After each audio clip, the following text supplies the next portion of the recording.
I found a hotel bill and a pack of condoms in my wife's purse while looking for a phone charger. Now, she's living in a cramped room with friends while I watch our daughter grow up in the house she lost. 6 months ago, I was a happy man. I had a beautiful wife, Maria, a 1-year-old daughter, and a high-paying tech job. Maria was a party girl when we met, but I thought she'd settled down to be a homemaker. After she struggled with postpartum depression, I did everything to help. I hired a nanny and encouraged her to go out for girls' nights to find herself again.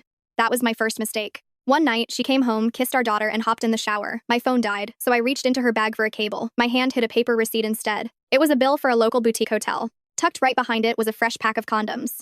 We don't use condoms.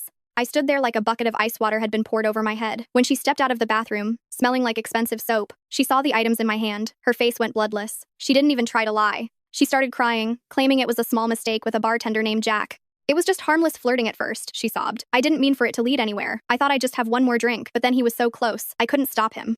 You couldn't stop him? I asked, my voice deadly quiet. I kissed him back, she whispered, looking at the floor. And then we went to a room.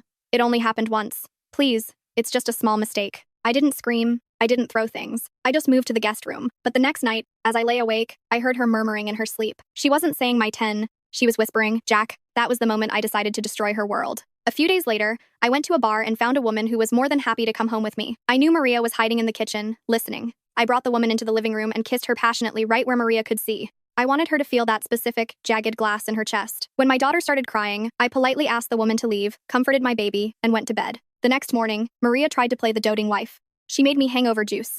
I stared at her like she was a stranger. Don't act like my wife now, I said. But I times your wife, she whimpered. Funny, I replied. You didn't seem to remember that when you were under Jack. The small mistake was about to get very expensive. While she was at the mall a day later, she called me in a panic. The card is blocked, she hissed. I'm at the register and they're saying it's declined. That's because I blocked it, I said. I don't spend money on trash. When she got home, she tried to claim she had a legal right to my finances. I just smiled and handed her the divorce papers. My lawyers are sharks. Because of the adultery and the fact that I provided every cent of our lifestyle, I filed for everything. The day she had to move out was the best day of my life. She tried to pack her designer clothes and the jewelry I bought her. My lawyer stepped in and stopped her. These were gifts predicated on a marriage contract you breached, he told her. They stay. She was walking toward the door with nothing but a suitcase of old rags when I called her back. She turned, her eyes full of pathetic hope, thinking I was going to be weak. I reached out and took the 3-carat diamond wedding ring off her finger. You forgot this, I said. She watched, breathless, as I walked over to the fireplace and tossed the ring directly into the glowing embers. Why would you do that? She shrieked. I don't want you to have it, I said calmly. And I certainly don't want to keep it. It's been a year. I have full custody. Maria was kicked out by the friends she tried to crash with and hasn't asked to see our daughter once. She wanted to play the field. Now she's out in it, cold and broke.